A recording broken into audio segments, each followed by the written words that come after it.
right. Thanks, Jaroslav. I think it's probably good that we open this up and try to coax some questions out of you all. And you can ask general setup questions. You can ask any kind of maybe. Yeah? I'm going to go with the thing that makes me feel most stupid is I'm supposed to have been able to see the difference between a one-piece and a two-piece flange. And I'm like, the flange is the skirty part, right? Yeah. Okay, cool. What are the two pieces and how does it become one piece? You've heard of tube and plate. The two piece is the tube and plate. And so the one-piece flange is like a cast component, and it's a little more difficult to manufacture. This is one-piece flange, which is zinc alloy. The tradition has it that the one-piece flange is kind of the more preferred, but a two-piece flange actually has a thicker rim, and in some people's minds, the two-piece construction, the two-part or tube and plate flange is a superior design, but it's all. I have an old tube and plate Ibanez banjo that I've had since college, and once I got my Nechville, I took the flange part off and lifted the tube on and made it into an open band. Yeah. So you've got that versatility there. If everybody heard that, there's a advantage to the tube and plate, because if you take off the plate, you end up with an open back banjo design. So that's a good point. Yeah, make it a little more versatile. I'm all about versatility. Yes, sir. This is getting off the topic. Is that okay? Go ahead. Can you talk a little bit about bridges and the differences in weight versus, like height, and how to adjust the different types of bridges? Just kind of do a spiel on that. Okay. I will answer in two parts. I'll give a quick spiel on the bridges and then turn it over and you can comment. Okay. Now on a Nechville, there's a real actual neck adjustment, so you can change the neck angle or remove the neck, as I mentioned before. And so that gives you the option of having a Bela style bridge or a 5/8 traditional bridge. You can even go shorter if you want, but I don't know why you would want shorter, because short bridges typically are tinny sounding, and then you get a lot of noise from the pick noise, your pick's hitting the head. So a taller bridge is going to give you a more expressive tone usually, and typically a nice tall bridge will be heavier, and so the tone typically gets a little bit more sustaining. If you've ever clipped a clothespin on your bridge or used a banjo mute, you know how the sound lasts forever, but it's a lot quieter. And a similar thing would happen with heavier bridges. Typically it would mute the banjo slightly, but there's always a balancing act in choosing your bridge. You want it to be around 2 to 3 grams in most cases, and 2 being a really bright, expressive, popping sound. The 3-gram bridge would be more like a Bela Fleck weight bridge. You get pretty tall, and they tend to be close to 3 grams. And that's just about the height. And I also want to talk about compensating the bridge, because I agree with you. Okay, no arguments there. Okay, but you do see that most banjo bridges are straight and flat on the top, and there's a reason for that. You have a flat fingerboard, and you have strings that are flat going across a flat fingerboard, so you'd want the bridge to be relatively flat. But what happens if you lower some of the strings, like the first and second strings a little bit, just until before they start to buzz? Well, then your bridge is going to look kind of like this if you lower the first and second strings a little bit. But then you screw up something called the compensation, or the intonation rather, of the strings. If a bridge is arched, like which we use on radiused fingerboards, and that's the shape of the neck. You can see the frets are kind of curved like this. The bridge also has to be curved to accommodate that. But if you have a flat neck and a radius bridge, it's possible to get that to work only under one condition: if you move the third string back, because if you're adding extra height in the middle of the bridge, your string is going to go very sharp compared to the other strings. So compensating the bridge and putting a little bit of arch on the bridge is, I think it's a nice playability feature. So I build a little bit of arch into the bridge, and I also put a little compensation on the third string, so you get kind of a curvy looking top to the bridge, and that's the answer for the question, why is your bridge so crooked? And I've seen it a few times where people have bought bridges from me and they've put them on backwards. And boy, that really makes your banjo out of tune in a hurry, because it compounds the issue, it doubles it in the wrong direction. I make them routinely compensated because most banjos, as a flat bridge, will still exhibit a little bit of sharpness compared to the other strings when you play it up high in the neck. And one more quick hands-on demonstration. If you do a harmonic chime at the 19th fret or the 12th fret, and then compare it to the note that's happening there at the same fret, you want them to be the same. Okay, that was the harmonic, and there's the note that's fretted, and it's the same. Well, if you move that bridge just like a 16th of an inch, can you hear the difference? Well, that's how most banjos sound if they need compensating on the third string. And then the first string might be fine. But I went too far back. So you can mess with this until you get it perfect. And you might ask, why am I doing it at the 19th fret rather than the 12th fret? Well, because the difference in tone, the error is a higher percentage of this distance than it is from this distance. You can tell the difference in sound or pitch when you do it at the 19th fret.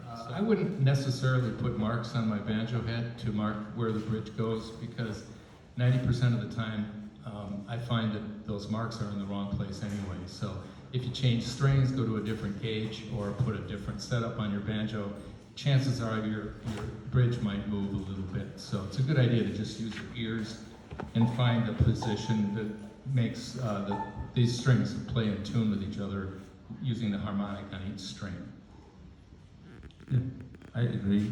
Only that I use 12 frets, you know, so Okay. for it, you know, for Yeah. me it's okay, you know. And also, again, because I am rather to be, you know, the old standard, you know, I still use the flat, you know, bridges, not the compensated, you know.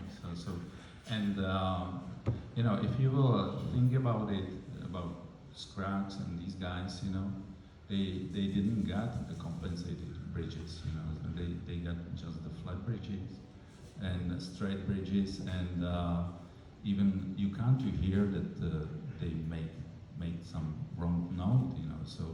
So I think it's again the setup, you know, and it's the hands, you know, because every banjos has a different frets, you know. You can a little bit more get the tension on the string, and the tone is over, you know. So it's about your hand also, you know. So I have a quick question, and I'm kind of thinking I know the answer, but if you were to put a bridge on your banjo, and you're Okay. really particular about where it goes, would you rather have it too far forward or too far back?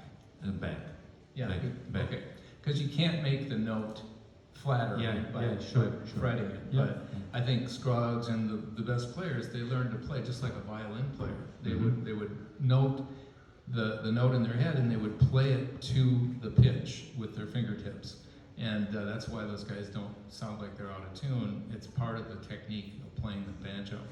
So I'm trying to make it a little easier by compensating the third string, and it usually helps, and I think the whole banjo kind of plays in tune with itself when all the harmonics match up and tend to give a really rich tone. And again, I'm so happy that everybody is kind of catching up. Everybody can have a different idea, you know, for this, you know. So Yeah. that's what I use. You know, so. Yes, ma'am. So, sorry if this is a silly question, but you see a lot of banjoists play without a truss rod cover, and they're always like kind of adjusting their truss rod frequently. one would want to adjust that frequently because of the Okay. Because to travel with the banjo, and especially banjo, it's very difficult for the tightening banjo head, and if you play it, all the tension of the strings, can move the bridge down, you can move with the tailpiece, so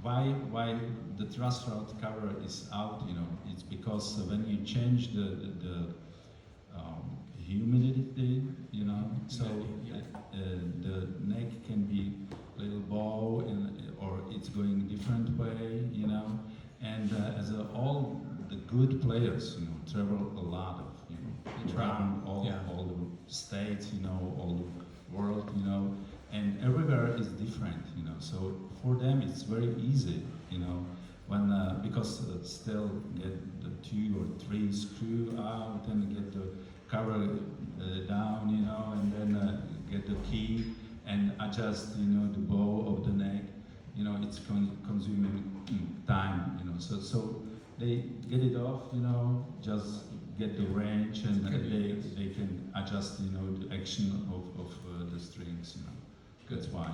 Exactly.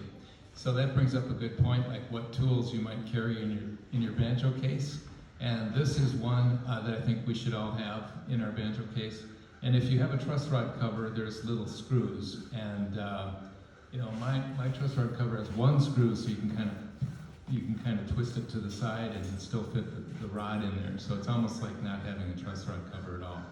But these are really handy. It's usually a 1/4 inch nut driver or a 1/4 inch socket kind of thing.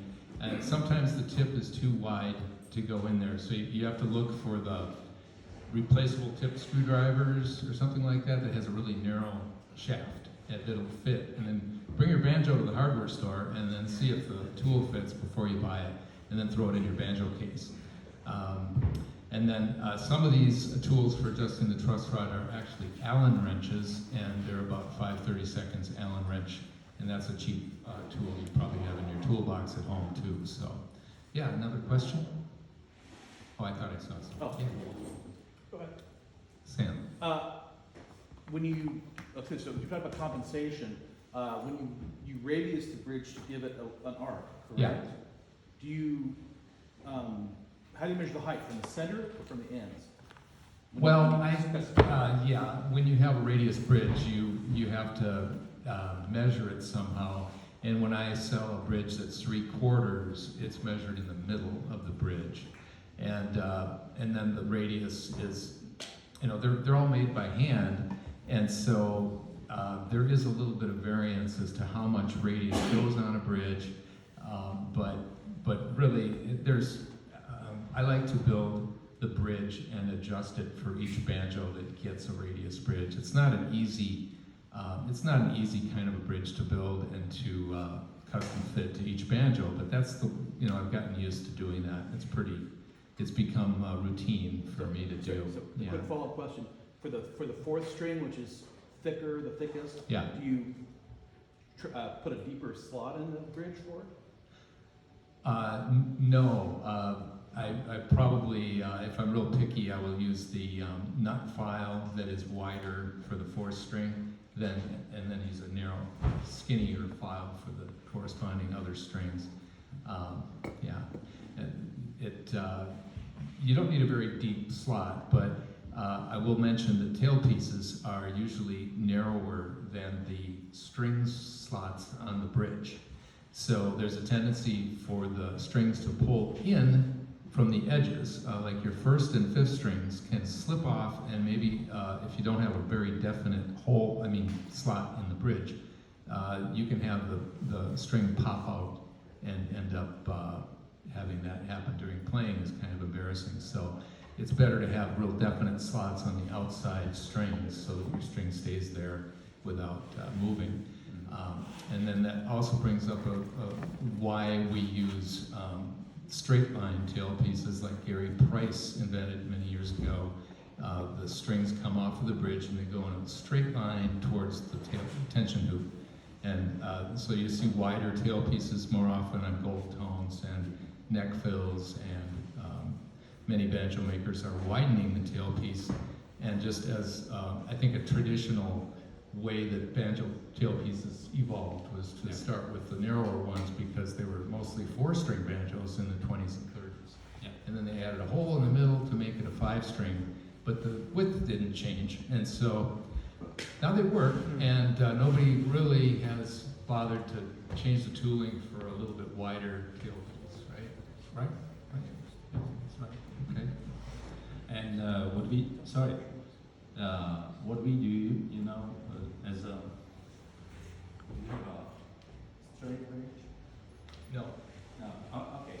So when you have the bridge, you know, the top of the bridge, or when I do the slats, you know, so the middle slat is not so deep as on the sides, you know. So we do the slats a little bit deeper and deeper because after sometimes the tension of the bridge is going this way and the strings are going down, you know. So when you have the string on the, you know, the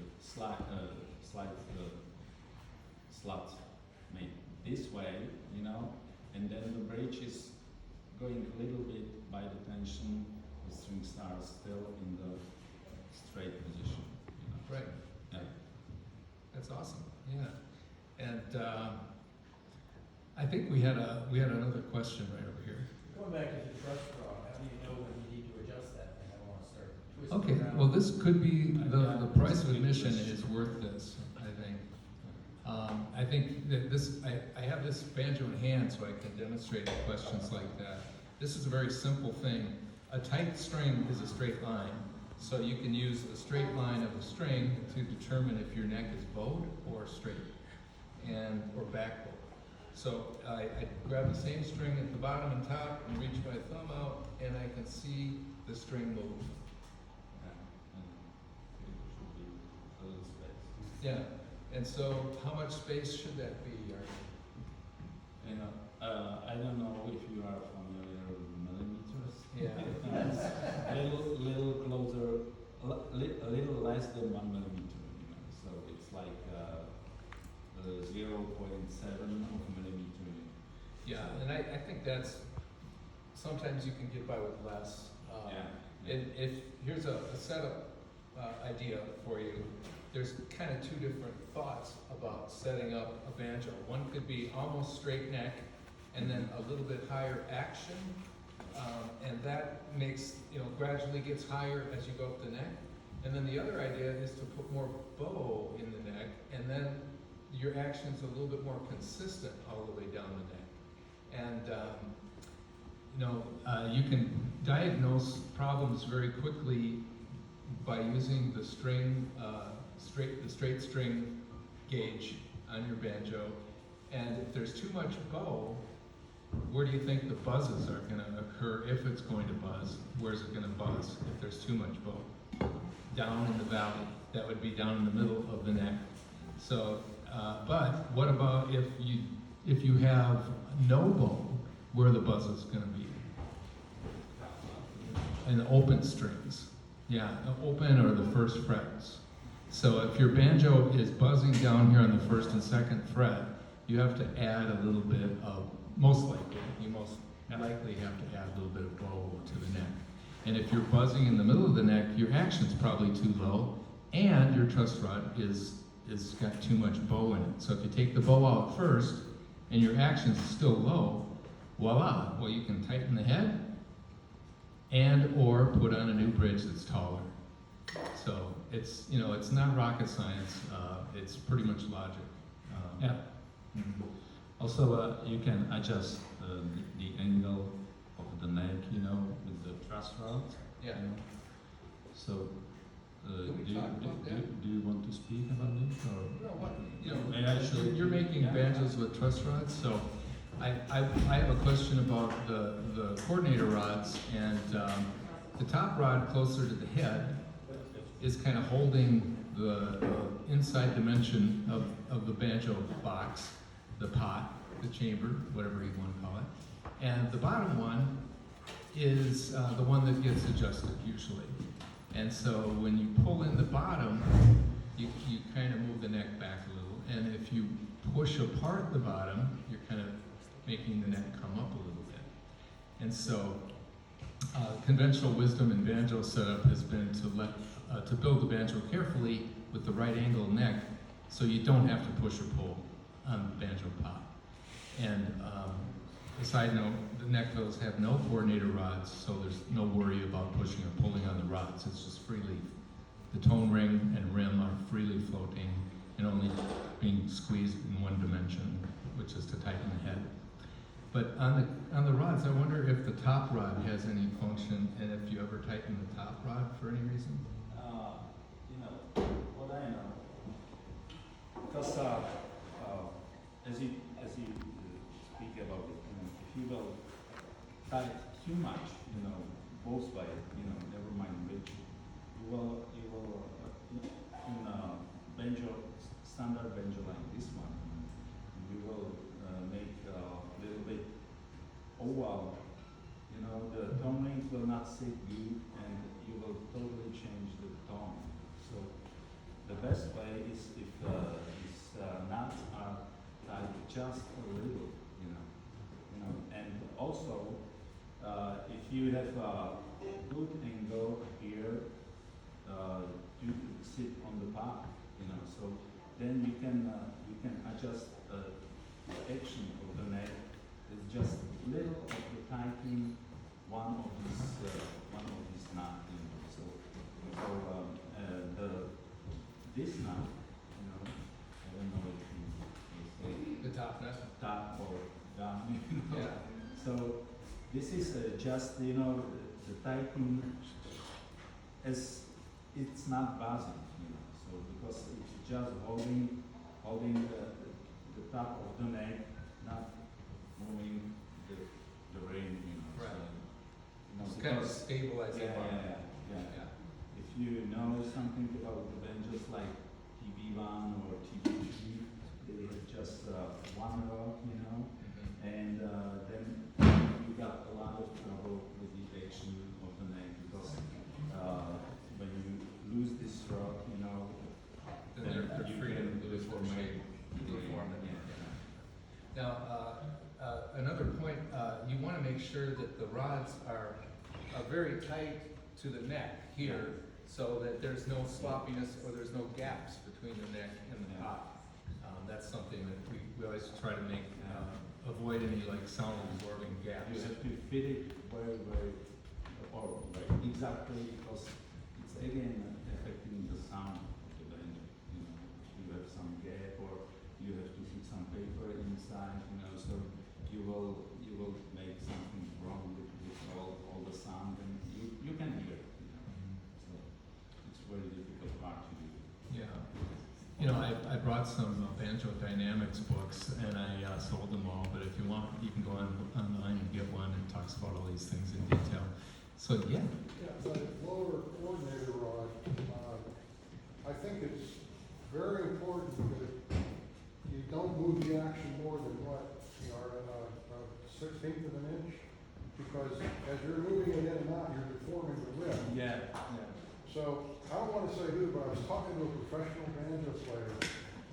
They didn't like to mess with that, because you're Yeah. deforming the rim. So, what they did is they took an old banjo head and used it as a shim, Mm-hmm.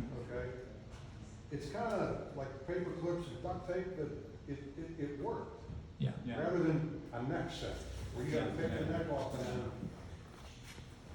Yeah, and you know, something like that is pretty uniform and it's pretty hard. It's not going to be like spongy. It won't really make a noticeable difference, but ideally you want to avoid any kind of shims. Yeah. You know, I direct. completely agree, but Yeah. if you, Me too, because you know we are in the new century, and we both use CNC machines, you know, and the fitting has to be really, really good, you know. So we do not have trouble with these, you know, because if you need to move with it, you know, it's just to tight a little bit outside or inside the nut, you know. So you know, if sometimes you can get the neck from some. I don't want to say nothing wrong, you know, but you can get it from home builders, you know. They do not have all the jigs, you know, which they need, and the fitting of the neck on the part could be not so good as used to be, you know, or should to be. Changing the bridge, maybe, oh, I like this bridge, and it's, the height is just, it's different. Yeah. And now, what do you do with the Yeah. action, with the truss roll? Get a neck. Yeah, yeah. Get back the old bridge. Yeah. No. You know, it's about special fittings, but special setup. You know, so I think everybody of us, you know, likes to play with the sound, you know, with the action, and when you find a way, as Tom told you, you can buy his book or you can go to our website where we have the section set up, banjo set up, you know, so you can print it in a PDF file, and you can have it in the case, you know. And when you got some trouble, you know, if you will go step by step of all these steps, which they are written sharp as a standard, you know. But okay. Well, yes, I think G sharp generally and most of the time corresponds to around 90 on the drum dial. Yeah. And so those drum dials, they make them pretty consistent, and Yeah. I find that they work pretty well. So I became a drum dial dealer. Yeah. Yeah, so I have those drum dials.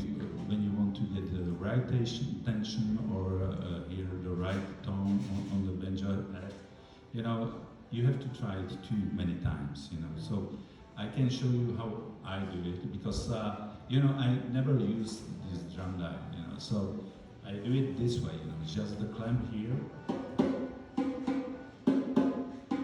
You can do da-dum, da-dum, da-dum, da-dum. It's octave, you know. And when you are going from the first fret, the head is upper, yeah. The second fret, it's still upper.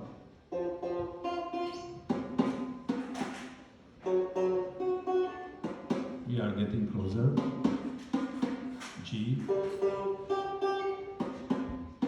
still upper, and here, it's there. Can you hear it or not? Yeah. So, but if you will do it a few times, you know, you will find a way to hear it. You know? So it's very easy. You know, if you will make like 1,500 banjo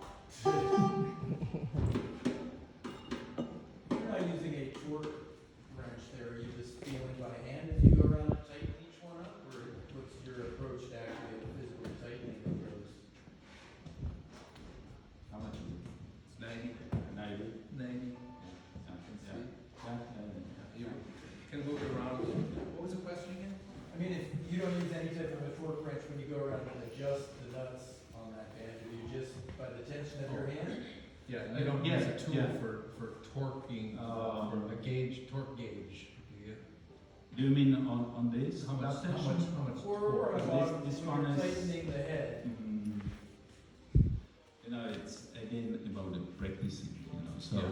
when you change the head, you know, we do, or I do, I put just these two screw, you know, and here two, get a little bit tension, and then, you know, I am checking the dimension of the top of the tension hook and the top of the banjo head, you know.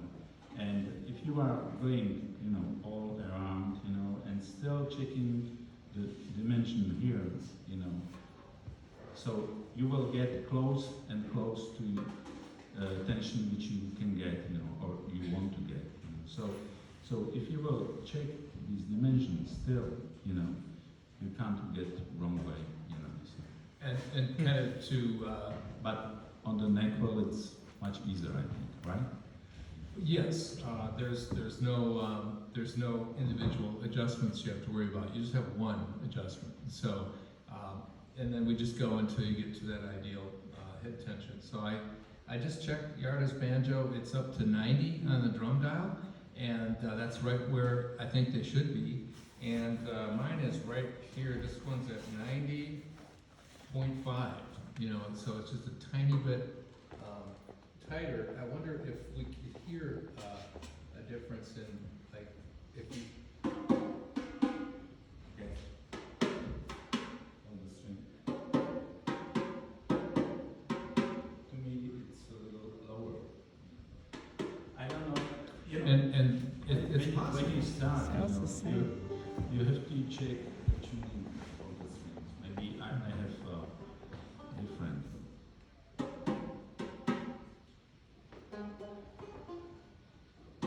It's a G. Okay, well, maybe it's a G. Maybe the fact that we don't have coordinator rods in there could have some Yeah. bearing on it. I'm not sure, but just to prove that there's no rods in there, take it back. I'll show you. It's like electromobile. Right. Yeah. Just sitting. So, how we doing? Yes. Quick question about adjusting the head tension on a standard non-Nechville innovative banjo. Do you go like across and then No. do you just go around? That's what I'm trying to explain. You know, when I do, when I put new banjo head, you know, I type just these two,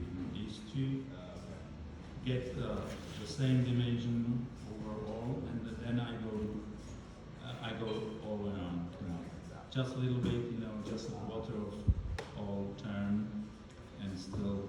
On a standard banjo without the top tension, when I do that job, I do a lot of banjo setups on older banjos as well. And if you just trust the torque of the screw, there might be a rusty screw or something that would actually need to be turned with more torque. So one of the tricks I use in adjusting an older banjo is to actually have one finger on the hook, while the other finger is on the wrench that's tightening the nut. And so I can feel the vibration in the hook itself. If it's a little bit loose when I'm turning this and I'm feeling the nut moving, I sometimes have to add a little extra force. And again, it's from practice, like Yarda said. You get really good at sensing how far you should go with the torque on your hooks and nuts. Something for me. And another quick question: when you adjust the truss rod, what's your opinion on how long you think it takes for the wood to actually adjust along with it and be steady? Well, you'll notice two different possibilities. There's stresses in the neck that could be built in from a lot of tension on the truss rod. And so you might turn the truss rod an eighth of a turn and find the neck straightens or bows noticeably. But on other times, if your banjo has existed without any tension on the truss rod, and then you try to adjust it, it might take some time for that adjustment to actually fully take effect. And usually it's immediate, but it could continue to have an effect for maybe a period of 24 hours or so. But mostly you can find that effect immediately. And some truss rods just don't work. Some are reverse threaded. Sometimes I find that they're one-way truss rods and they need to go one way, but they're impossible because the nut just comes off and the neck is backbowed or something. And so it's a source of aggravation for luthiers when the neck can't be straightened. Sometimes we resort to heat treatment, like under a lamp. Yeah, but it's when it's in bad condition. Mhm. Yeah. So I can show you a little trick how to make it quicker. Because when you get the truss rod cover, and you adjust the bow, so just gently you can this way or this way. You're kind of encouraging Go ahead. to shape No, just gently, you know, if you will do this, it will help to move quicker. You know, so. You're actually going to go in the direction that you want to yeah, go yeah. with the pressure. Yeah, and your feet act like a little banjo stand, and it's a good way to. I do the same thing. Yeah. Also, if you want to check the action or bow of the neck, you know, so if you will go this way, you get the truss rod cover off, you know, you can adjust it, and then you check it on this binding, you know, Yeah. from this side, you know, and you can see if it's this way, straight, or the other way. I call it laser eyeing the neck. Yeah. If you see good. Yeah. Okay, this is a really good questions. Yeah. I was listening to a couple of banjos. Arch tops. Arch tops. Mhm. Can you tell me about them or tell me why they're different from those banjos? Yeah. The Ralph Stanley and Doug Dillard used to play really bright sounding banjos called arch tops, and the tone ring has two surfaces that meet the head. It's raised, a raised head banjo. So the tone ring has an inner ring that is up a little higher, and that makes for about a 10-inch diameter instead of an 11-inch diameter head. And so it's kind of like, you know, focusing the sound in a smaller diaphragm. So it's a little more piercing on the high end of the tonal range. And that being said, you can also do the same setup things on archtop banjos to get that warmth and a nice combination of tones. You can get a really deep sounding archtop tone, and it's beautiful too. So, you know, just all in the setup. And when we talk about setup again, it's a combination of the bridge, weight and height, the tailpiece positioning, and there's, you know, some of the setup things that are kind of woo-woo and a little bit unknown. It's like, how far should you have between the bridge and the tailpiece? And does that make a difference in the sound? Do you have any opinions on that? Yeah, you know, just can tell you that it makes difference.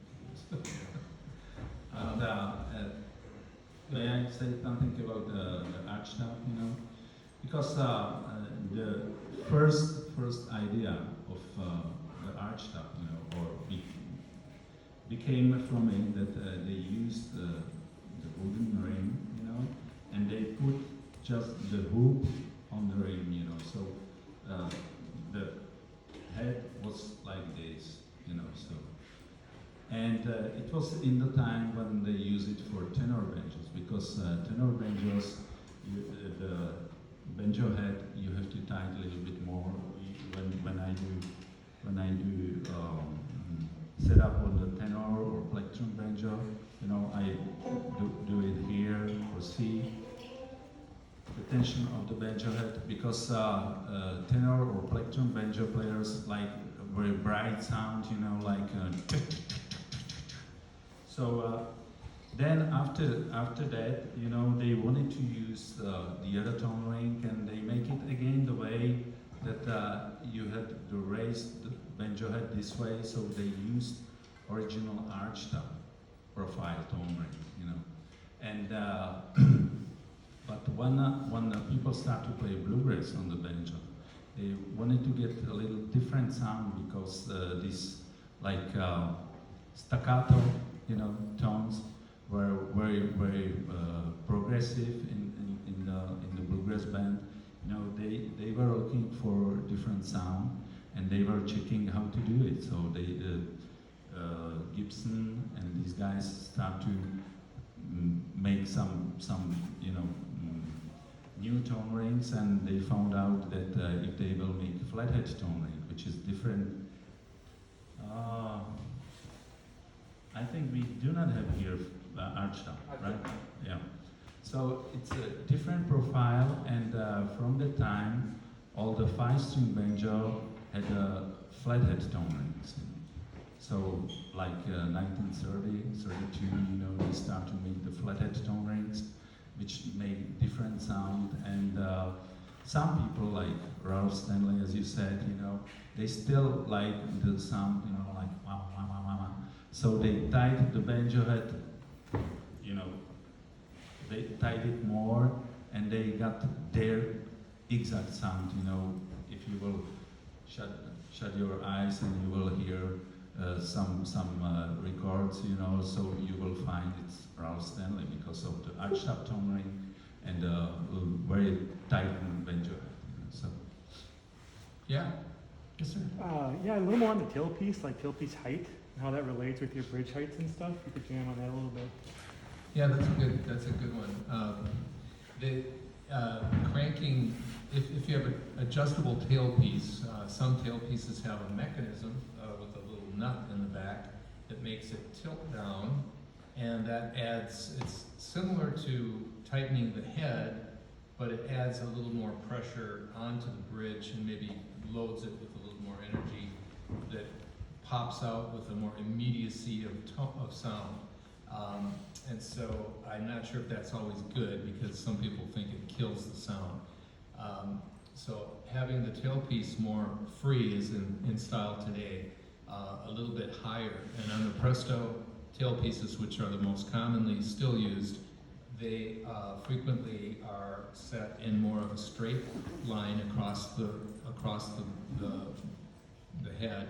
And I like them actually a little bit lower and pointing up a little bit, if they are able to be set that way. But a lot of times you see them up, and they are a 1/4 inch, sometimes above the tension hoop.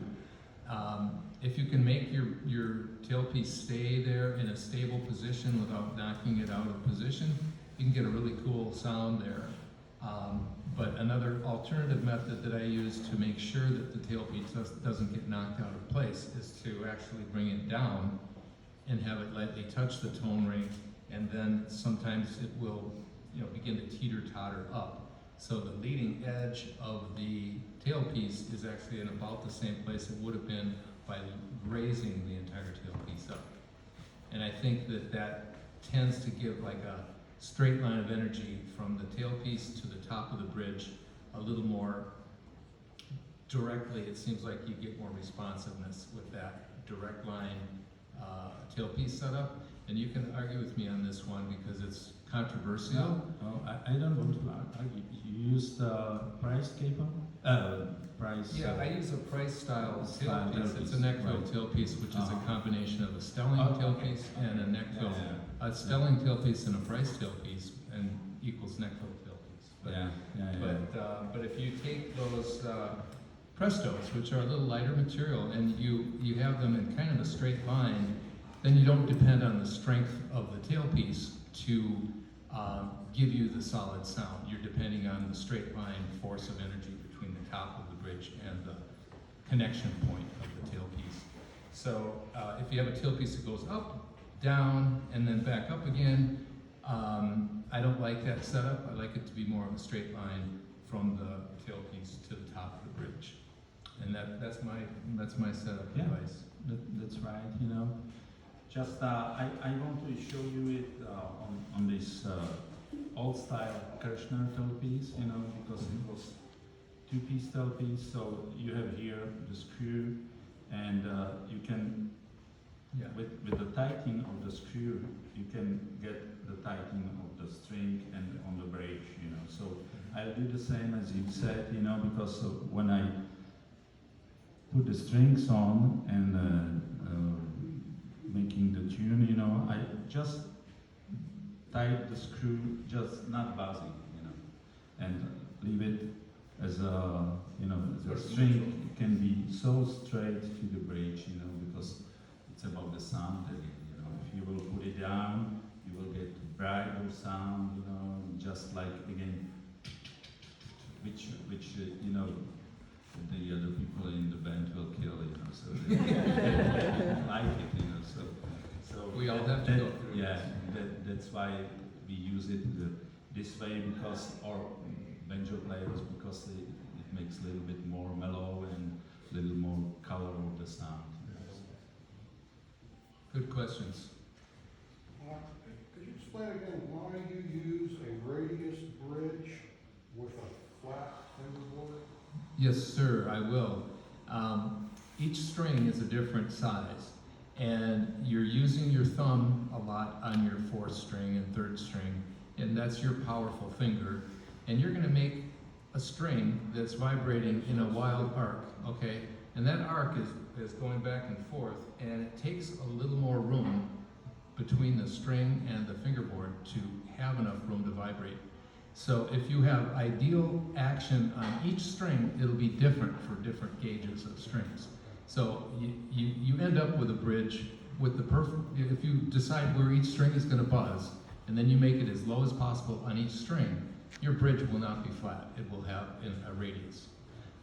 Your compensation might not be right, which we've discovered, and that's why we have the 3rd string set back a little bit. I hope that I is. noticed that there are different types of compensated bridges. Yes. Nechville makes one, and then there's another one that's sort of the moon bridge. Mhm. Yeah. And people use them and they like them, but I would think that there should only be one answer.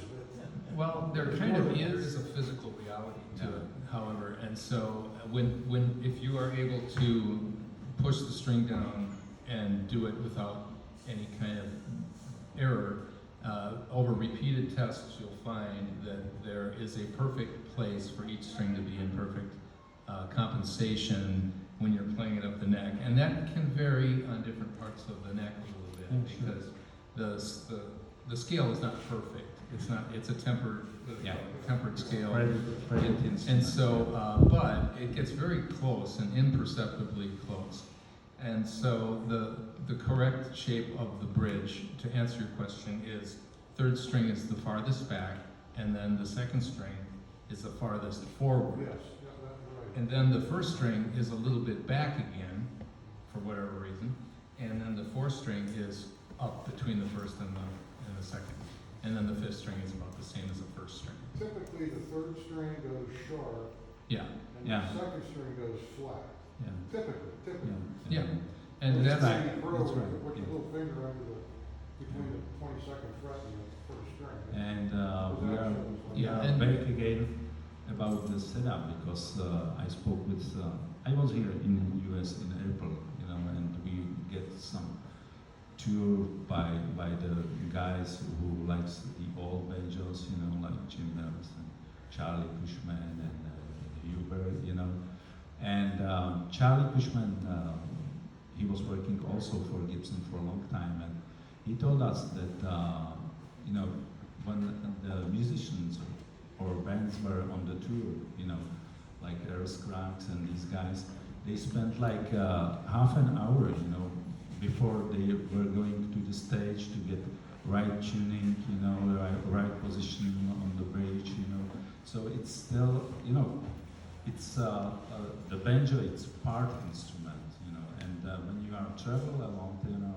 all the knots can be used, all the screw can be The used. skinheads also. Yeah. They're all So, allowed to take his bridge. it's still about to find a way how to use the instruments, how to get the tension on the frets, and it can't be every time perfect, but you can help a lot with your style of the picking, style of the tension on the neck, So it's still like some, That's why we are banjo players. So we like the instrument because we can play with it.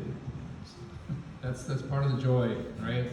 So how do you tune a banjo, I guess? But no, and I think if they had electronic tuners back in Scruggs' days, I think they'd probably be using compensated bridges, and our tradition would be built on correct intonation. But it's so far it's not. A quick story about the Wernick camp. I was at Wernick session, and I asked Pete why he didn't use a compensated bridge, and because he was explaining how to tune the banjo. He said, "Oh, don't worry about the 3rd string." He said, "because you can never get it to tune." And I said, "Well, excuse me, listen to this." And I went, and I did that in the class, and he goes, "Well, that's one of those compensated bridges." And I said, "Well, yeah. Why don't they use those?" And he goes, well, they just don't. You know, I mean, he didn't have a good answer. And so it's the tradition rules, and that's not a good enough answer for me to not invent a new kind of banjo. Somewhere I read, and I wish I could remember where, that the second string, a lot of people agree it goes flat. And that G string up there, like halfway up or whatever, that G note on the second string, that bothered her, because it was a little bit flat, okay? And he used that line. And I read somewhere that he cut a little piece of fret wire and put it in front of that fret so that it would sharpen. Yeah. Now, I wish I I could heard that remember too. where I read that, because he That's could cool. hear it. Yeah, if you did that, you know, have you ever seen a fingerboard that was a compensated fingerboard that has frets like all like zigzagged all over the place? You can make corrections, but it's not real practical in a manufacturing situation. And I don't know, we're probably out of time, but any more questions? I think we got one over here. Yes. Do you think banjo construction can be affected? I don't know the right word, but violins haven't changed much for a very long time. You know, I think, yeah.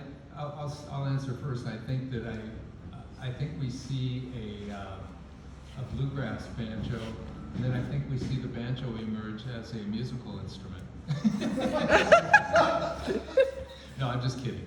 I have to say that, but I think that the banjo itself is pretty well designed. The 30s master tone style banjo is there to stay, but more and more people are discovering that there's other ways of simplifying the design to make the same sound easier to achieve and maintain. And so that's kind of what I'm trying for. And there's a lot of ideas that still are to come. And you know, there's definitely room for improvement in all instruments, and probably even violin still. But that would be a tough nut to crack. You know, they've been pretty proven. You know, and not a lot to do with violins, but banjos are more mechanical, and there's probably things that can still be done with banjo. well, this might have a very simple answer, but I did notice that all the pots are circles. Have you ever tried A different shape. Yeah, square. They exist. Different cultures have, you know, like in China and stuff, they have, you know, or you know, India and places, you know, they have octagons and ovals and different shapes. But you know, the circle is perfect, and I think that the banjo of our commonality is a round thing, and it's almost like mystically perfect. And so to mess with perfection in a circle it's just an ideal instrument. I think it's what mankind is designed to do, is to play banjo.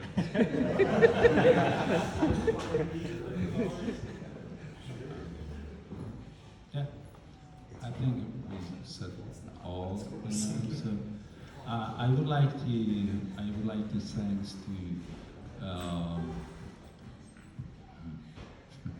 Blue Ridge Banjo Camp for invitation, because I was expecting that long time, you know, because we spoke about it before COVID, you know, then came COVID, you know.